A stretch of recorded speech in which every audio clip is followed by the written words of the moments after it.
Olá, eu sou a Rita Cachaço e criei o podcast Atravessar para partilhar contigo histórias de mudança de vida.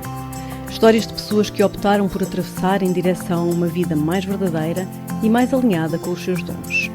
Todas as semanas partilho contigo uma nova história, uma nova aventura. Espero que te inspirem tanto como me inspiraram a mim.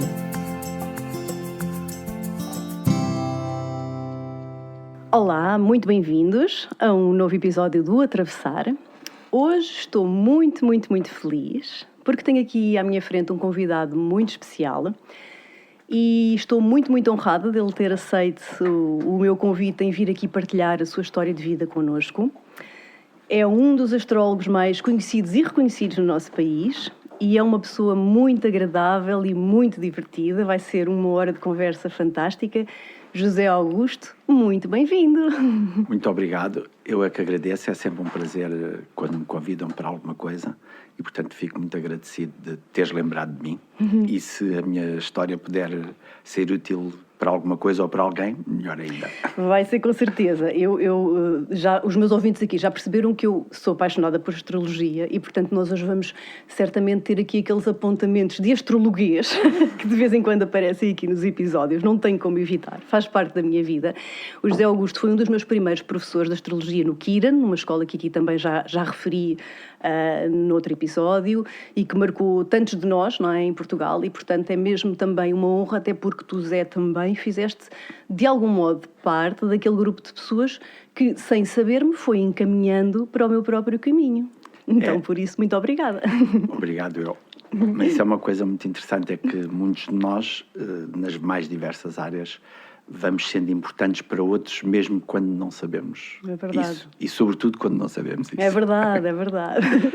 Então, Zé, olha, vamos começar pelo princípio. Eu assim costumo perguntar aos meus convidados, por curiosidade, se quando eram pequeninos tinham assim algum sonho em ser alguma coisa, se já queriam ser qualquer coisa, assim ou não. Isso é uma pergunta interessante para mim, porque me põe a pensar, porque eu comecei muito cedo a trabalhar.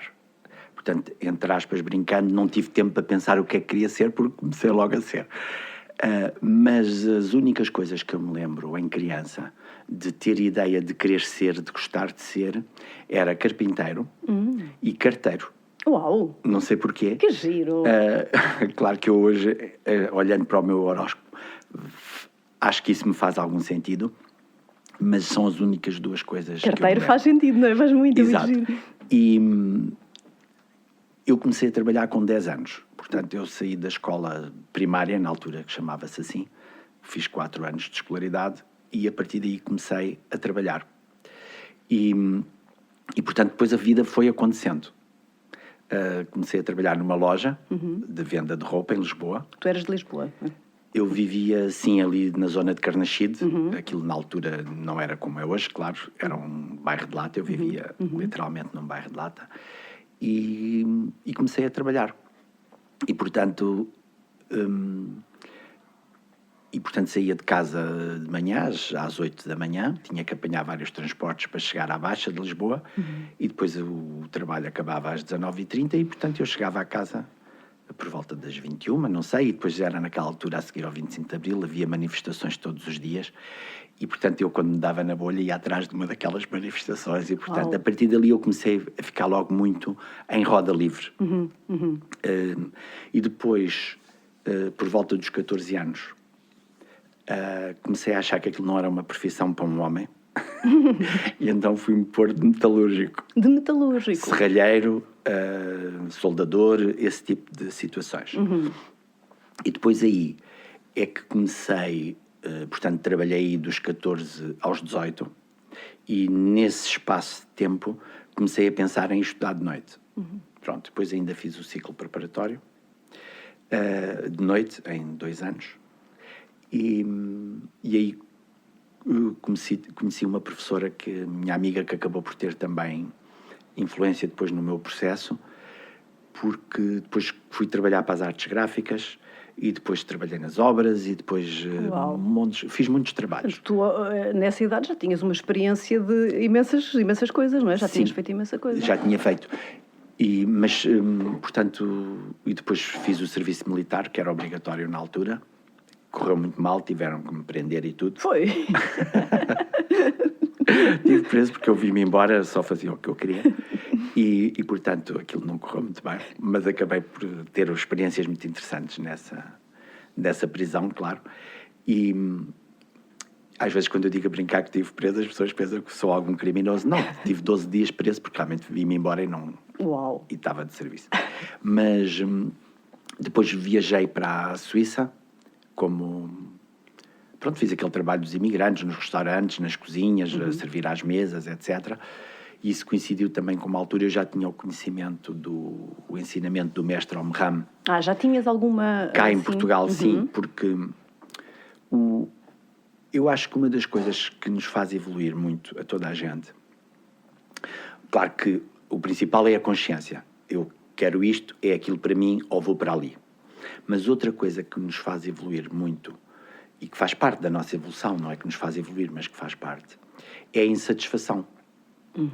E eu tenho observado isso também nas outras pessoas, que é, se eu estou insatisfeito com algo, quer dizer que há outra coisa, ou outra direção.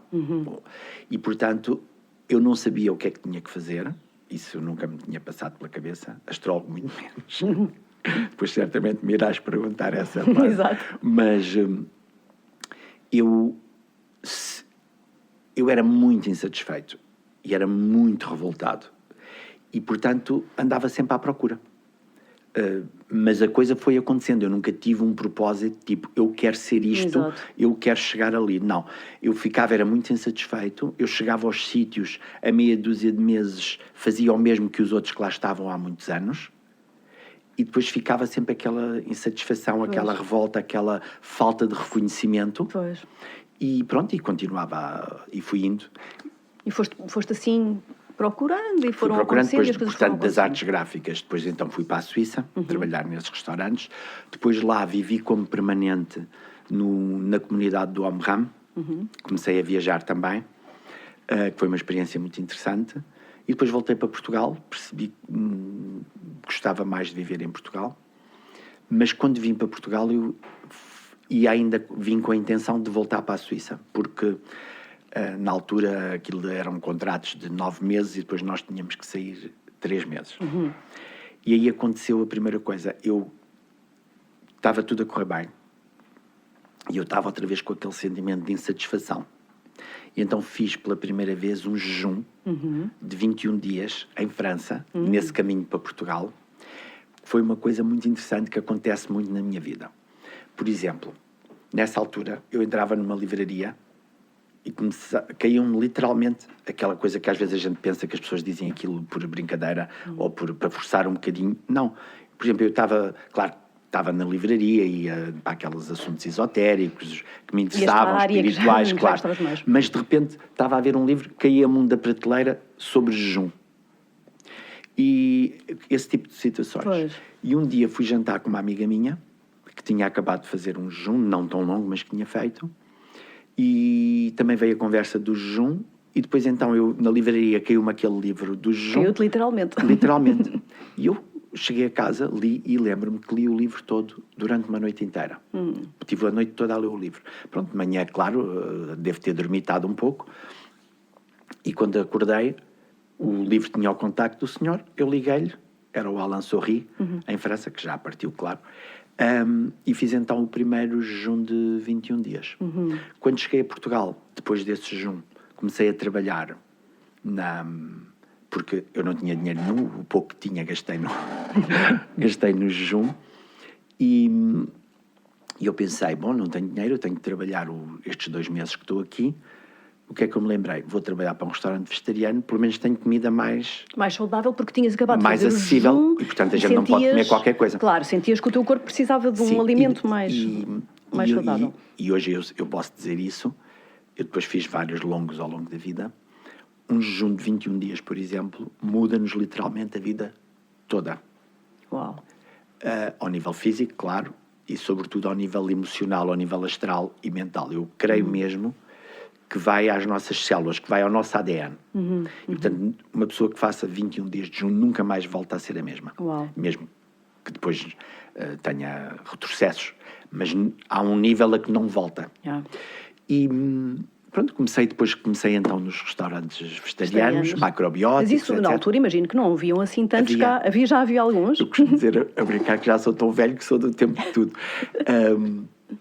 Havia a Unimave, havia a Espiral, havia um restaurante também, lembro que fui pedir trabalho a uns que não me quiseram, mas que era ali perto da Avenida da República, já havia. Já havia alguma coisa.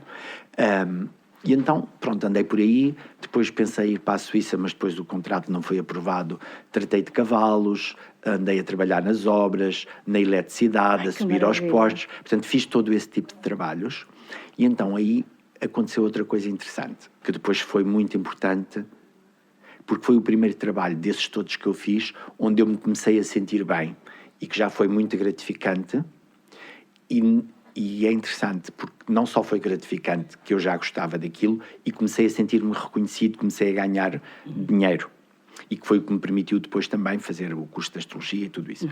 Que foi, eu depois comecei, nesse trabalho, fiquei sem trabalho, e então fui trabalhar como padeiro, nunca tinha feito pão. Como padeiro, fui aprender a fazer pão para a Provida, que também é uma empresa muito importante nessa área. Sim, eu lembro-me de ligar ao dono, na altura era o Alcino, e eu conhecia-o de vista da Espiral, onde ele ia fornecer. Eu disse, olha, estou-lhe a ligar para saber se precisa de alguém para trabalhar. E ele disse, mas eu prometi-te alguma coisa. Não, mas disse-me que se um dia se eu precisasse de algo para lhe ligar, e eu estou a precisar de trabalho, pensei que você pudesse precisar de algum vendedor para a área de Lisboa ou qualquer coisa. E ele disse-me, não preciso de nenhum vendedor, mas estou a precisar de um padeiro. Eu disse, então está bem, eu vou aprender. Assim. Tu também aceitas assim desafios. Sim, também. Mas já tinha 26 anos, não é? Sim.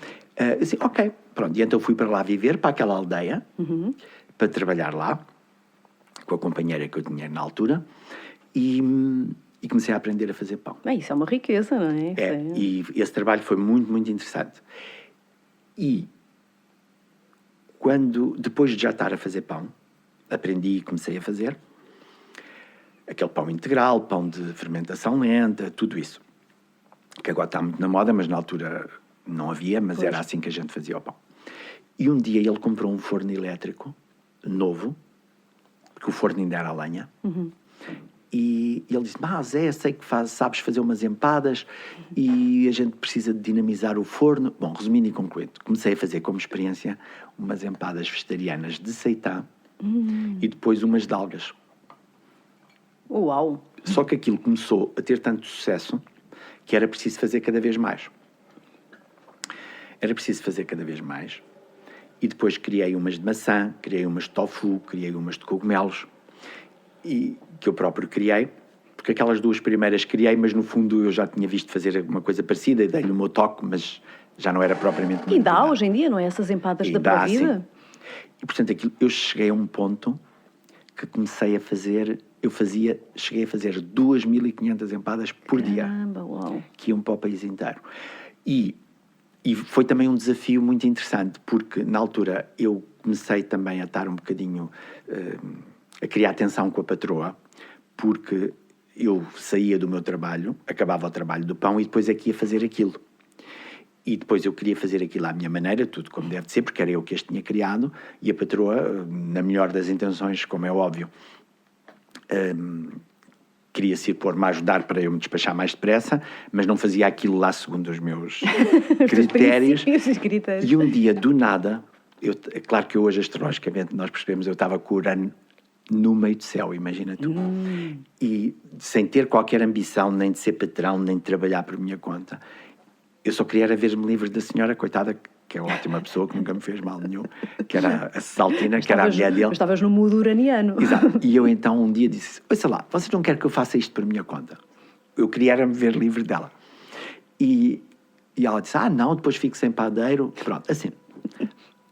Passado 15 dias, do nada, disse-me assim, José Augusto, aquela proposta que me fez ainda está de pé.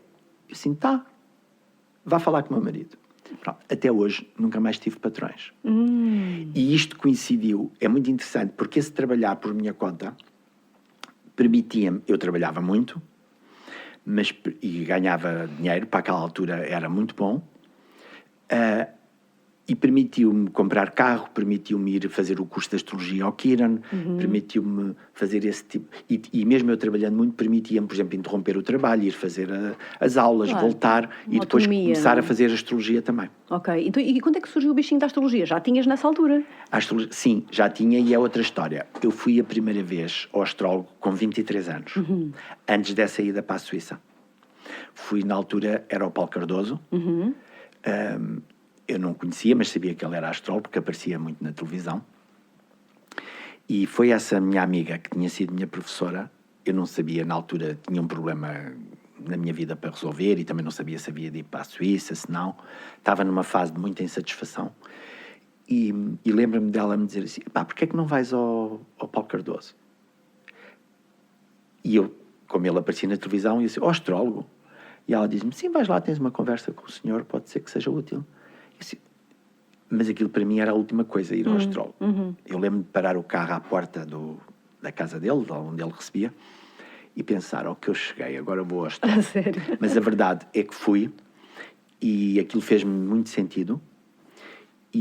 Acho que a primeira consulta da astrologia é muito sempre marcante. Assim, um marco, não é? É muito marcante. As pessoas mesmo hoje, quando vão à consulta comigo, dizem-me ou que foram a primeira vez a outros astrólogos, ou que foram a primeira vez comigo, dizem-me que eu lhes disse coisas que a gente não faz ideia, como é óbvio, mas que são marcantes. E ele disse-me 2 ou 3 coisas que eu retive e que foram muito importantes. A primeira é que eu saí de lá e percebi que aquilo funcionava. Segundo, saí de lá a perceber que aquilo que eu achava que eram as minhas grandes qualidades, eu percebi que eram os meus defeitos. Sim. Ou seja, que era aquilo que no fundo não me estava a dar resultado na minha vida. E tu pensavas que aquilo era teu...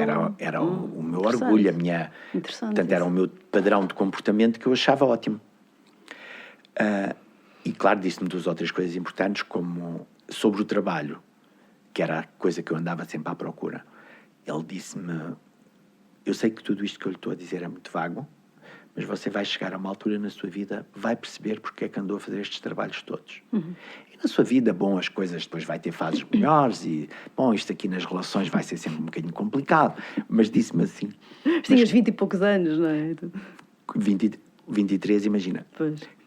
Quando você encontrar o trabalho certo, você vai ver que tudo o resto encaixa. E aí, sim, a astrologia foi importante.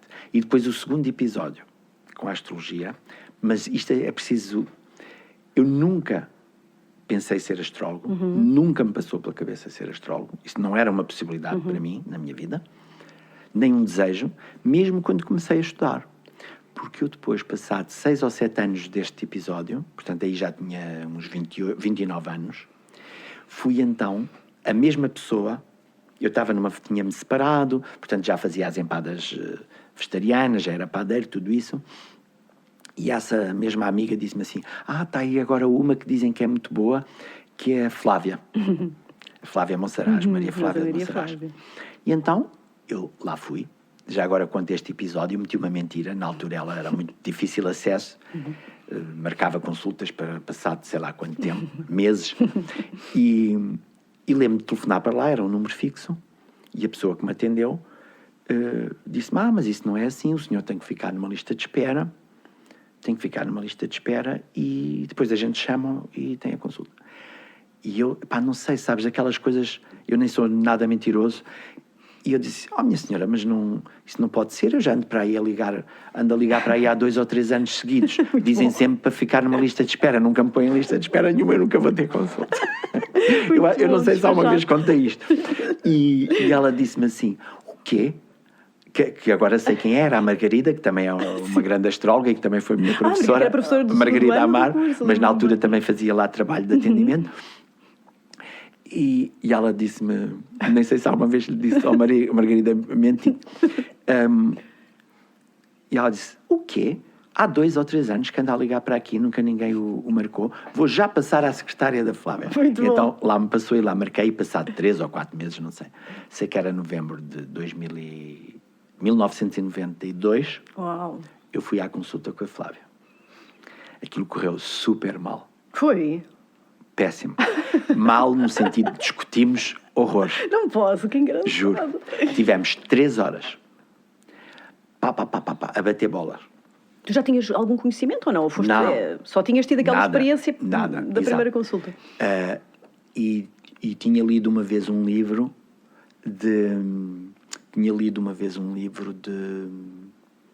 de astrologia, que era a astrologia karma e transformação, porque quando eu trabalhei na Espiral, também trabalhei na Espiral na livraria, um dia eu andava muito de comboio nessa altura para ir para casa e comprei o livro e fui folheando, mas claro, não percebia nada daquilo. Sim. Entretanto, mas eu percebi logo, também saí de lá a perceber várias coisas. Primeiro, que apesar dela ter um discurso muito poético e muito filosófico, eu percebi que aquilo era um nível mais espiritual e mais profundo do que a primeira consulta que eu tinha ido. E apesar dela ter essa faceta, que no fundo depois também era o que nos inspirava e nos motivava, ela comigo foi muito mais assertiva. Ela chegou ao fim daquelas 3 horas, olhou para o relógio e disse-me assim: olha, vamos acabar por aqui a conversa. Então, é que estou mesmo a imaginar ela a dizer isso. Eu tenho um compromisso, tenho mesmo que me ir embora. Se o senhor quiser, volte-me a ligar, terei todo o prazer de ir jantar consigo ou ir para conversarmos. São assuntos sobre os quais eu me debrucei a vida inteira, como quem diz, põe-te lá no teu lugar, que eu já ando cá há muito tempo. E depois, claro, estás-me a ver, eu sou touro, com ascendente touro, estava ainda ali muito sentada a ver o que é que me estava a acontecer na vida, e ela levantou-se e olhou para mim e disse-me assim: olha, eu se fosse assim, ligava a ficha de vez e começava a estudar astrologia, porque você está-se a atrasar, sabe? Uau! Portanto, e já na consulta ela não me disse que eu tinha que ser astrólogo, mas deu-me a entender que era esse tipo de trabalho de comunicação e de ajuda aos outros, etc., que eu tinha que fazer. Tão giro, Zé. Posso fazer Claro. aqui? Sabes que está-me a cair agora aqui uma ideia. Eu fui a uma consulta. Tu talvez tenhas sido uma das primeiras pessoas a quem eu fui consultar. E honestamente eu era muito nova também, devia ter 20 e poucos anos. Portanto, esta história que tu estás a contar, eu estou-me aqui a rever um bocadinho e portanto não me lembro muito bem. Mas da consulta que eu fui contigo, eu só me lembro de uma coisa que tu disseste, que foi qualquer coisa desse género. Sabes que tu podes fazer muita coisa, mas uma delas é isto que eu faço. E eu na altura fiquei, mas para mim nunca me passou por a cabeça ser astróloga, mas talvez tenha sido a primeira pessoa que me abriu ali, enfim, a consciência no sentido de que a minha vida podia ser uma coisa mais alternativa, mais dirigida para as terapias.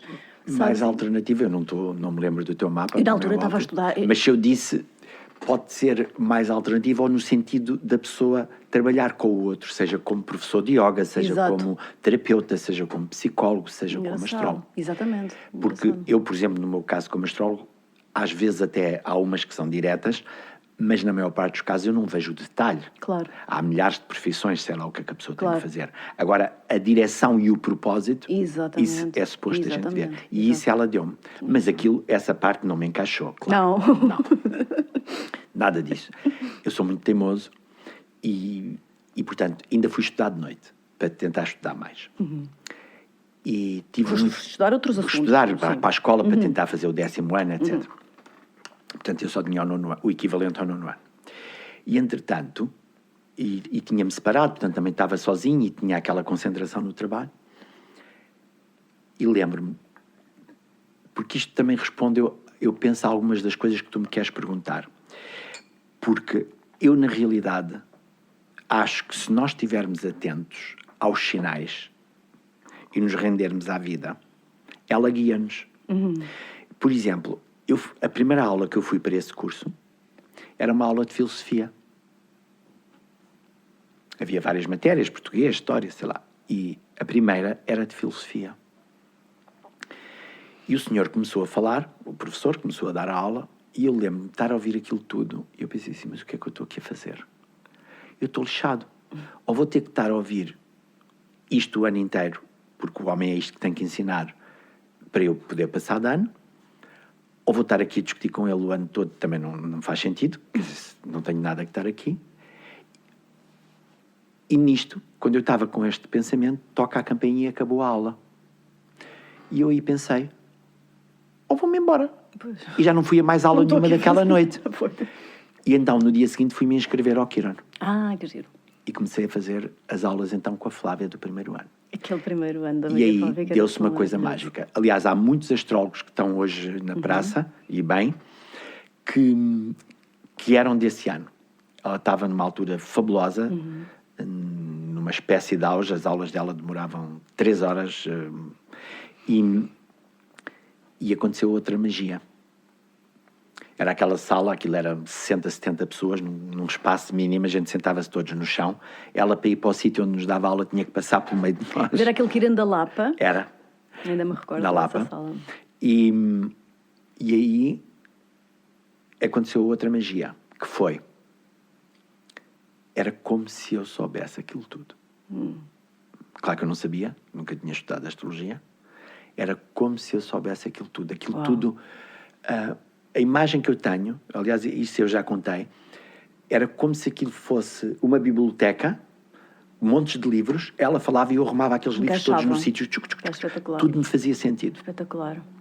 E ao fim de 3 anos, eu estava a dar aulas e consultas de astrologia. Foi, tão rápido. Tão rápido. Porque com certeza também, depois tu foste dar aulas para o Kiran, não foi? Sim, mas comecei antes Começaste sozinho. antes. Porque foi um processo muito mágico. Portanto, eu estava então a fazer essas empadas vegetarianas com um negócio próprio dentro dessa empresa. Depois já tinha pessoas para me ajudarem. Pessoas que colaboravam comigo, a quem eu pagava e que me ajudavam. E comecei a fazer a astrologia ao mesmo tempo. E foi tudo muito ao mesmo tempo. Então, eu fiz o primeiro ano com a Flávia. Depois fiz o segundo ano no Kiran com a Margarida e com o Luís Resina, que também é outro grande astrólogo. Sim. E depois, quando estava nesse ano, tive uma outra situação pessoal que não interessa aqui para o caso, para a história, e que a Flávia disse a essa pessoa. Foi uma pessoa com quem eu me envolvi, com uma grande paixão e uma história muito complicada e interessante também, claro, mas não interessa aqui para o caso.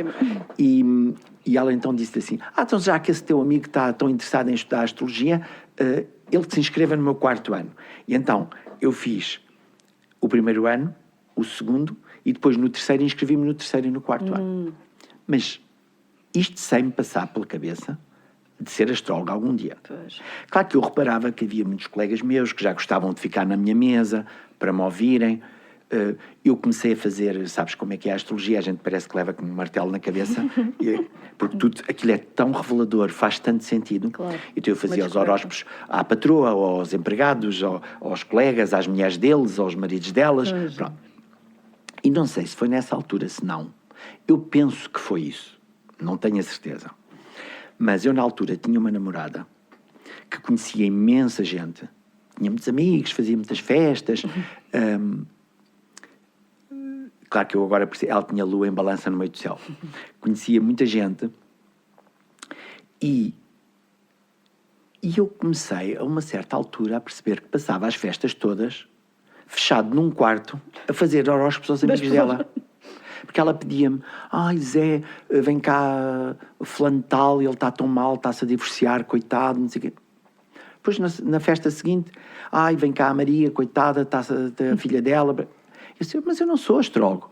Mas sim, porque as pessoas gostam tanto de ouvir. Eu penso que terá sido daí. Porquê? Porque então, um dia, estava eu a fazer as belas das minhas empadas, toco ao telefone fixo lá da empresa, chamaram-me, e uma senhora disse-me assim, literalmente,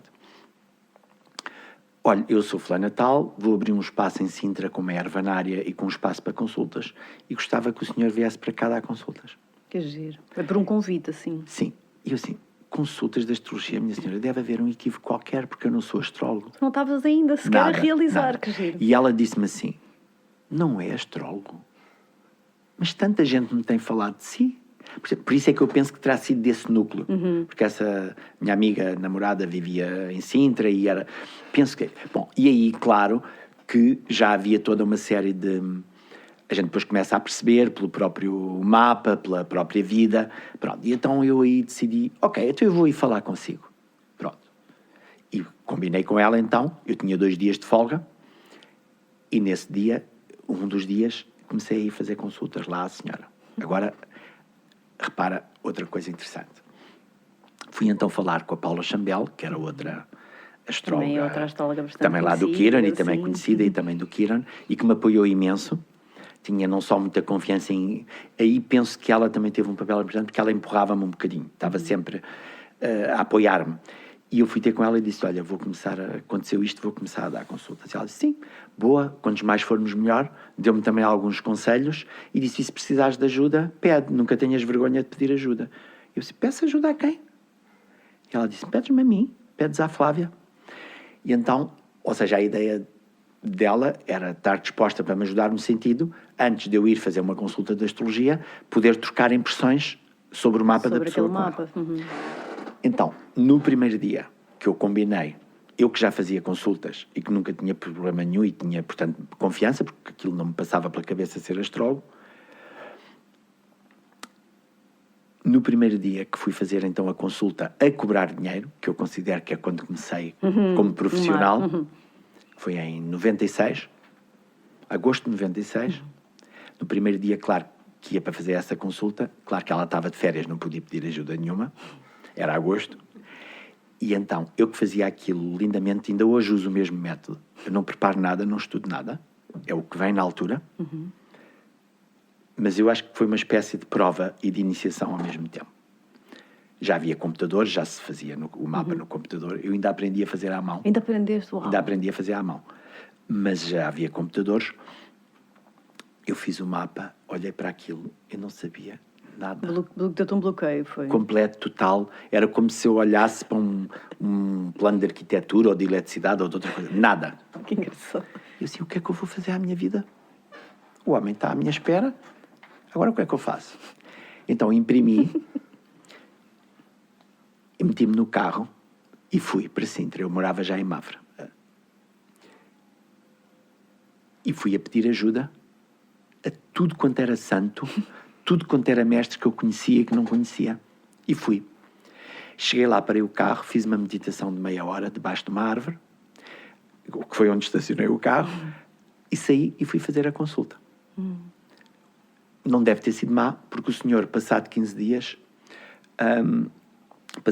dias, marcou outra consulta para ir fazer uma sinastria com ele e com a namorada. Com a mulher. Sinastria, para quem não nos ouve e não sabe, é um mapa conjunto, não é? Sim, De duas pessoas. Sim, a astrologia tem muitas especialidades, digamos.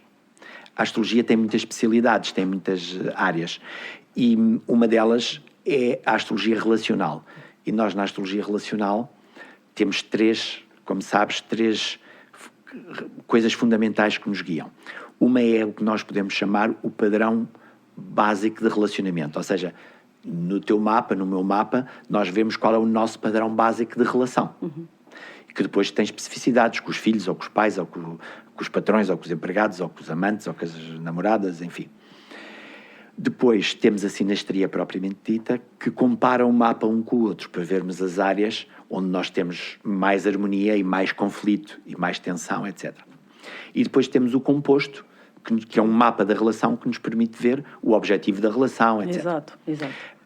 Então, pronto. Mas essa história é muito gira, é que estás a dizer, e sabes, e já não é a primeira pessoa que vem aqui que traz esse tema, que eu acho que até é bom reforçarmos, porque eu sei exatamente o que é que estás a falar. Para quem está a mudar e para quem entra em processos de mudança profissional ou outros qualquer, acho que mal ou bem vai sempre haver ali aquele momento que a pessoa pensa, pá, bolas, isto agora é a sério. E agora é a sério. E dá aquele medo, claro, ou aquele bloqueio. Caramba, isto agora é a pagar, é mesmo a sério. E agora o que é que eu faço? Certo. E, portanto, aquilo serviu-me de lição para mim. Porquê? Porque a partir dali eu percebi que a minha segurança não podia estar no que eu sabia. E repara, realmente com 3 anos de astrologia eu não podia saber grande coisa. Porque a gente, no fundo, aprende na prática. Claro. E isso foi outro grande ensinamento que eu tive. Eu aprendi também muito rápido, porque eu comecei logo a dar aulas de astrologia. E, portanto, quando tu ensinas tens que aprender. E eu aí percebi que havia algo mais forte que eu, mais importante que eu, no qual eu estava ao serviço. E por isso, a partir dali, eu percebi, vem sempre quem tem que vir. Se o céu, se a vida envia uma pessoa ter comigo, que se predispõe a perder 1h30 da sua vida, que se predispõe a gastar uma quantia enorme de dinheiro, claro, é porque eu tenho que ter alguma coisa para lhe dizer. Claro. Alguma coisa, aquilo vai ser útil. Claro. Para ela ou para mim também. Uma certa rendição, não é? Da parte. É uma rendição não é? a algo maior que nós. Claro. Pronto, e depois a transição. Pronto, eu aí depois comecei também a ir fazer outros lados. Depois cheguei a um ponto que percebia que ia morrer a trabalhar, porque eu trabalhava imenso. Ainda nas empadas, nas empadas, não é? Mesmo fisicamente, e era de onde eu tirava o meu rendimento para viver. E os únicos 2 dias de folga que eu tinha, passava a fazer consultas de astrologia. E aí eu comecei, aí comecei a perceber, sim, e comecei a ver, mas espera aí, isto assim não pode ser, eu vou morrer a trabalhar, pronto. Mas comecei a ver que no outro trabalho eu gostava, dava-me imenso dinheiro e estava tudo bem, e neste eu gostava e chegava feliz. Eu acabava ao fim do dia, mesmo quando estava cansado, e estava feliz. Até com uma energia. Sim, Uma é energia. outra coisa. É outra coisa. Eu costumo dizer que o que passa por nós e faz bem aos outros também nos faz bem a nós. E então, pronto, aí comecei. Eu sou touro, com ascendente touro, portanto, e só vivia do meu trabalho, portanto, a parte da segurança material também era importante. E então, o que é que eu fiz? Entreguei outra vez o negócio ao patrão, à empresa, e fiquei a trabalhar outra vez por conta dele, mas só a meio tempo. Então, ia de manhã ia fazer as empadas, pôr aquilo tudo a funcionar, e à tarde vinha para casa e fazia consultas de As tuas astrologia. consultas. Então fizeste uma transição. Fiz uma transição. Isso é muito importante. Não foi súbito. E eu vejo mesmo hoje em dia nas consultas que há um processo que a gente tem que respeitar, um timing. E um dia eu sou muito de insights, de repente eu pensei assim, o que é que eu vou para aqui fazer? Parei o carro à porta da Força Aérea, há ali um aeroporto e uma base da Força Aérea que ficava no meu caminho, parei o carro e pensei, o que é que eu vou para aqui fazer? Como se aquilo não me fizesse sentido. Eu já não tinha conflitos com a patroa, não tinha conflitos com o patrão, não tinha conflitos com os meus empregados. Aquilo já estava tudo a ser feito à minha maneira, eu já tinha otimizado todo o processo de criação das empadas. E disse, ok, vou-me embora. Então cheguei lá, falei com o patrão e eu disse, Alcino, quanto tempo é que precisa que eu fique aqui? E ele disse, se puderes ficar 3 meses é bom. Pronto, fiquei 3 meses para passar para ensinar as pessoas a fazer tudo o que eu fazia e vim-me embora até hoje. Que lindo. E isso, dedicaste totalmente então só à astrologia e até hoje nunca mais fiz mais nada. Portanto, o que eu faço são consultas de astrologia, aulas de astrologia, às vezes faço umas brincadeiras, a que eu chamo astrologia em viagem, que vou com o Luís Baião, da Zen Family, que já cá tivemos, que vamos a várias no partes do mundo, e em que eu às vezes falo de astrologia e fazemos umas brincadeiras, já também andámos pelo mundo inteiro e cá em Portugal. Mas basicamente, e agora estou também a fundar a montar uma livraria online, e que tenho também presencial, só com coisas para vender os livros do mestre Omram, para livros de espiritualidade, de astrologia, mas basicamente é astrologia. Portanto, desde há 25 anos, no fundo, é o que eu faço. Que é o que tu fazes. Olha, Zé, já agora, vamos falar só um bocadinho, porque eu vejo que tu publicas muita coisa e o mestre Omram, provavelmente muita gente que nos está a ouvir não faz ideia, não é? De quem seja. Fala-nos só assim um bocadinho. Porquê é que tu és tão assim ligado? E até me ofereceste agora um livrinho que eu estou desejosa de começar a ler. Eu acho que é um bom tema. Eu costumo dizer que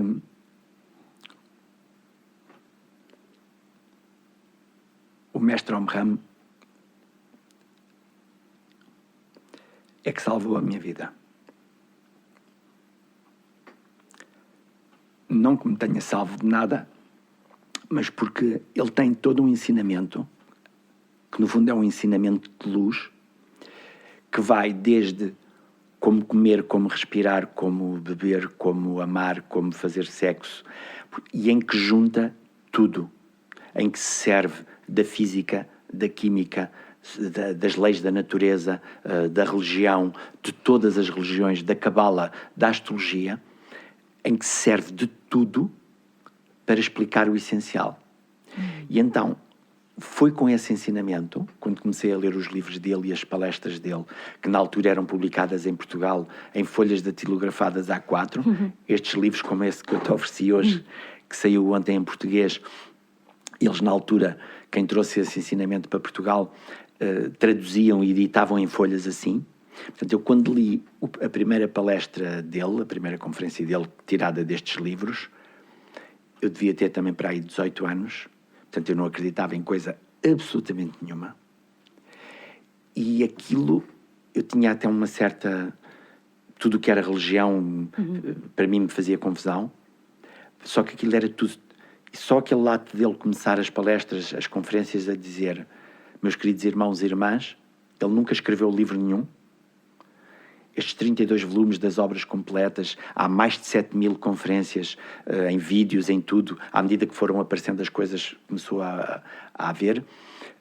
Ao princípio, os seus discípulos esteноgrafavam tudo o que ele dizia. Estes 32 volumes foram ainda publicados em vida dele.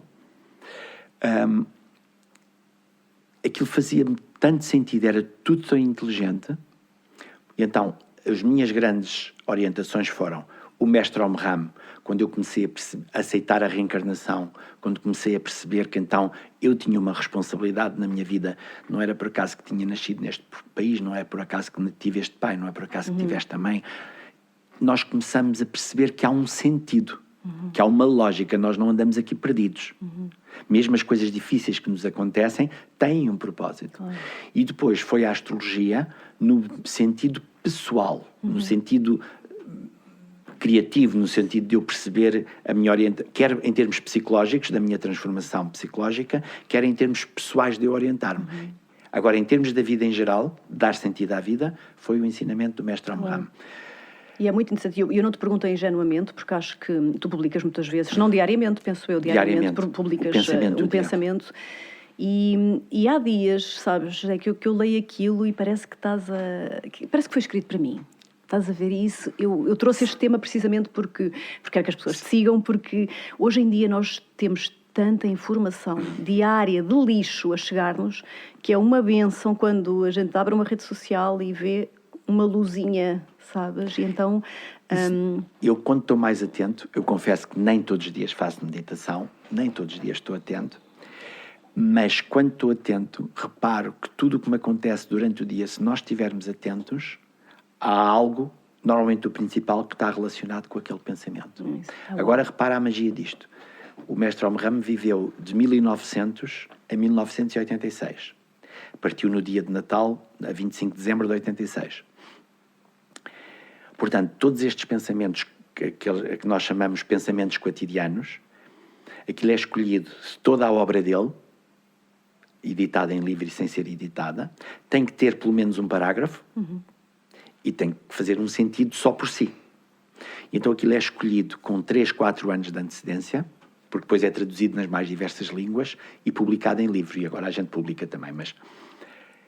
E como é que eu, hoje, se for ver o que é que me acontece na vida, aquilo é como se tivesse sido escrito para mim, é uma resposta para o meu dia, é uma orientação. E depois tem sobretudo esta vantagem, que é tu teres exatamente uma concentração exatamente para fazeres sentido ao que te acontece. Exato. E é bom, não é? Às vezes termos esses sinais que tu falas, que às vezes vêm da forma mais inexplicável. Um livro que te cai na cabeça, um texto que tu lês... E portanto, a minha transição foi assim. Portanto, eu fui seguindo... e a prova disso, claro que tenho insatisfação, como toda a gente. Claro que tenho montes de problemas na vida, como toda a gente. Ainda tens insatisfação. Claro, sim. Não é? Mas não aquela insatisfação. Eu hoje até faço às vezes o exercício ao contrário.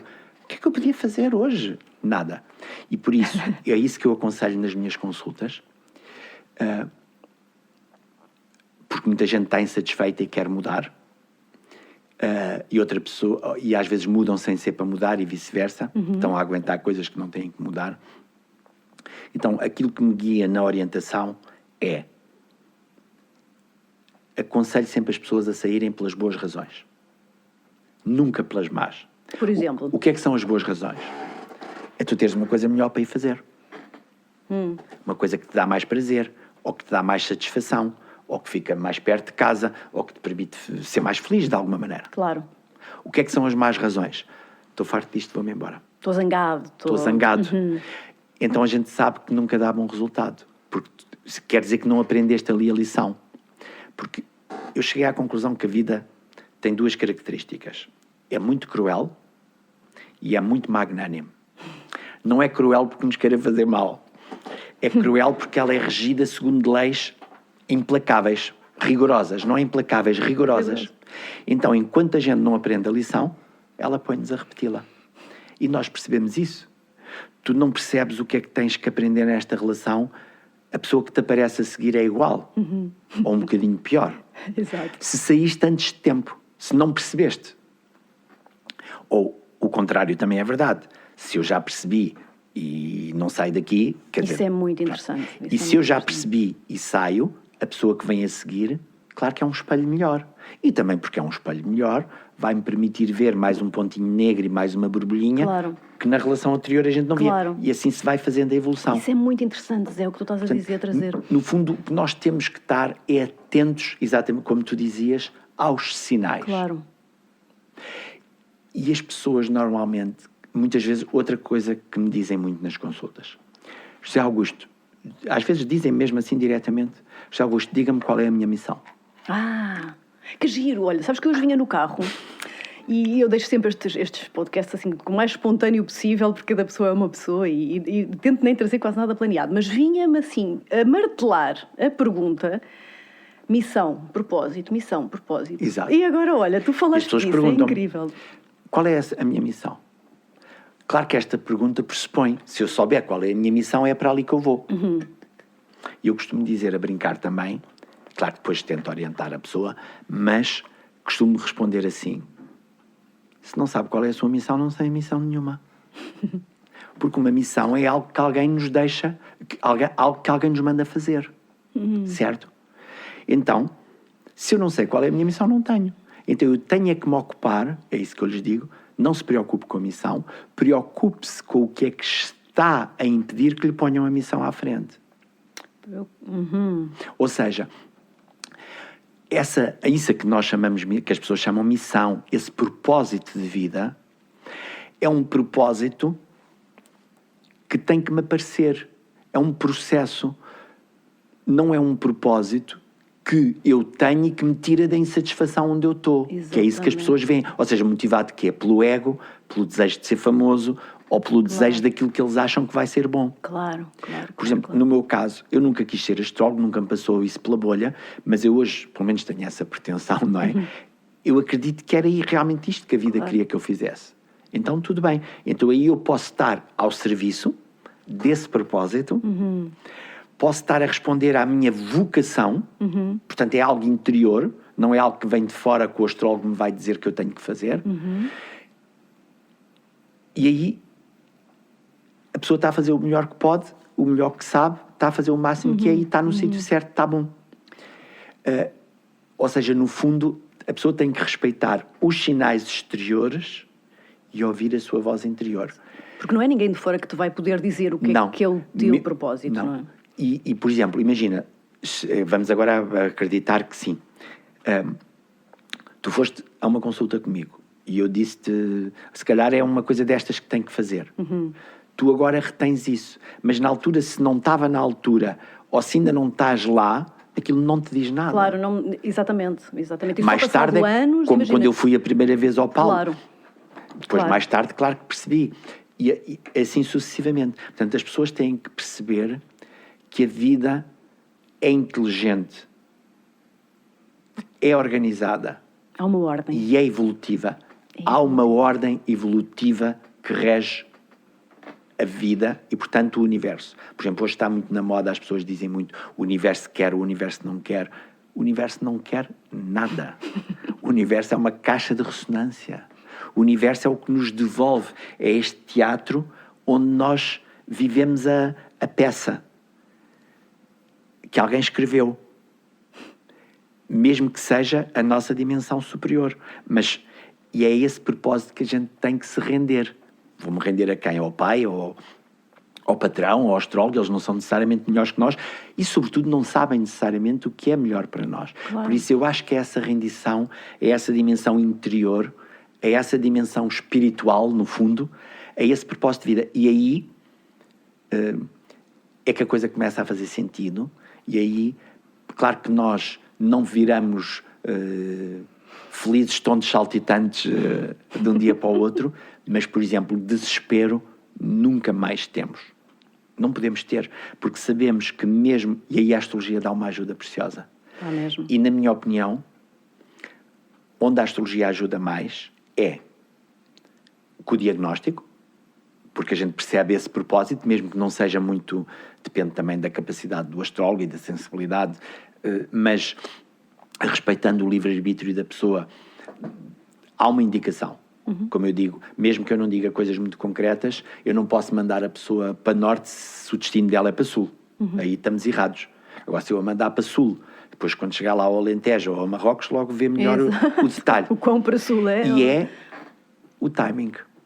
E aí sim, aí é uma ajuda preciosa, porque tu podes ver, é o timing de avançar, é o timing de parar, se é, olha, tem que se aguentar aqui mais tempo, ou se está na altura de dar o salto e de vencer o medo. Aí a astrologia ajuda, claro. Claro. É tanta coisa interessante. Eu ficava aqui a conversar contigo até o dia Não pode. todo, o dia todo. A sério, eu já sabia, porque tu és um comunicador e a coisa flui tão bem e tinha tanta coisa ainda para te perguntar que não sei se não vou ter que te convidar uma segunda vez, mas para a segunda temporada, porque já estamos aqui a chegar ao nosso tempo final. E ainda te queria perguntar, tu já deste aqui uma série de conselhos maravilhosos e sugestões, e enfim, é como eu digo, tenho que trazer um livrinho de apontamentos para tirar as vossas notas todas dos meus convidados, que realmente isto é tão enriquecedor. Mas para finalizar, gostava de te perguntar, Zé, assim, se pudesses dar uma frase, uma palavra, um conselho, uma sugestão, assim, uma coisa breve para quem nos está a ouvir agora e de algum modo está nesta fase de mudança. Que se perguntem se é o seu ego e o seu desejo que lhes cria a tal insatisfação ou se é algo superior a esse ego que o está a inspirar a mudar. Portanto, se são eles que querem ou a vida que quer. Uau! E isso aí não se pode enganar. Uau! Ai, estou inspirador. Estou mesmo contente, olha. Porque eu acho que sem saber, no fundo, sem ter na altura essa noção, eu acho que foi o que eu fiz. Porque realmente eu não tinha esse desejo de ser aquilo. Então, e quando encontrei, senti-me tão feliz, então percebi que era isso.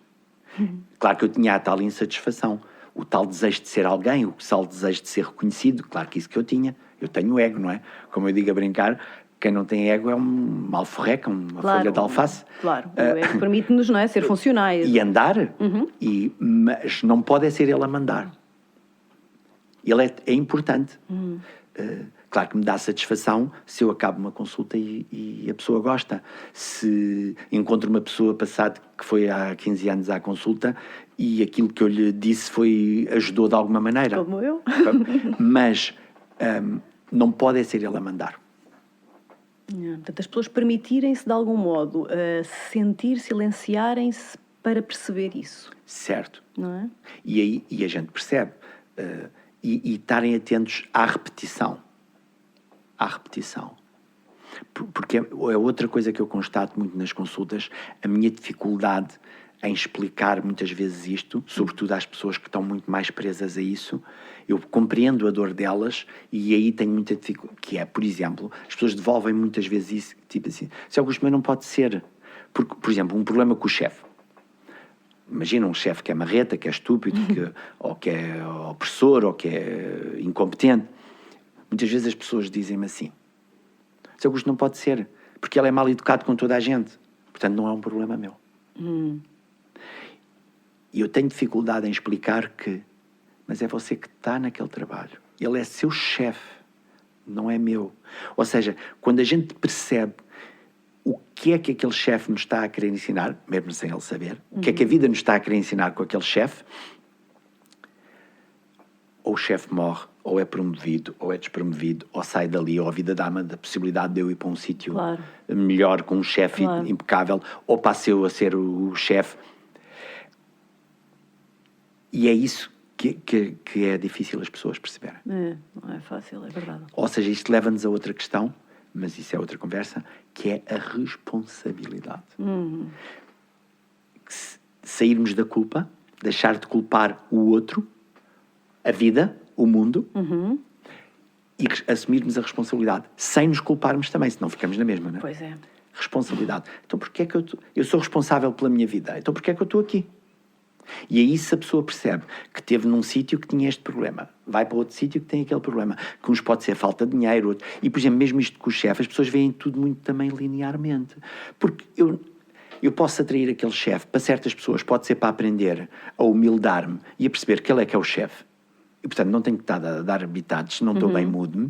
E, se calhar, a outra pessoa tem que aprender que não pode deixar-se tratar assim. Exatamente, cada um com um processo particular. Não podemos é fazer essas leituras simplistas. Exato. E aí a astrologia é que nos pode ajudar de acordo com o problema da autoridade que a pessoa tenha, com o problema de valorização, enfim, o que for, pode-se dar entendimento a esses problemas e a essas crises que as pessoas têm. É isso mesmo. Então eu recomendo muito que consultem um astrólogo, porque é um processo muito bom de nos conhecermos a nós próprios e sim percebermos como é que nos podemos responsabilizar pelo nosso caminho daqui para a frente. Sim, então, eu acho que sim. Sem querer estar a vender nada, obviamente.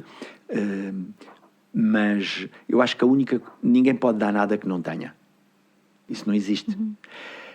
Como a astrologia a mim foi o que me ajudou a orientar no meu processo individual, eu sou um fã, não só como profissional, mas aconselho as pessoas, acho que pode ajudar muito. Também eu, também aconselho. Olha, Zé, infelizmente vamos mesmo ter que acabar. Eu não queria falar contigo o dia todo. Mas então, para terminar, eu vou perguntar-te, então, aqui, onde é que as pessoas te podem encontrar? Onde é que podem saber sobre o teu trabalho? Redes muito sociais, fácil. tudo isso? Conta-nos lá. Eu atendo regularmente na Ericeira. E estás a atender presencial? Atendo presencialmente, sempre atendi, mesmo durante este período. E online, para quem quer. Ok. E desloco-me uma vez, 2 vezes por ano ao Luxemburgo, à Suíça e no Porto. Regularmente na Ericeira.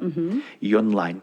E tenho página no Facebook, como Astrólogo José Augusto, é fácil de encontrar. Onde estão os contactos e a pessoa marca através de um telefone, é fácil. Ok, então sigam o José Augusto, porque ele todos os dias põe assim sempre uma mensagenzinha bem inspiradora. No Facebook, Astrólogo José Augusto, no Instagram, Astrólogo José Augusto. Exatamente. Mais simples, não?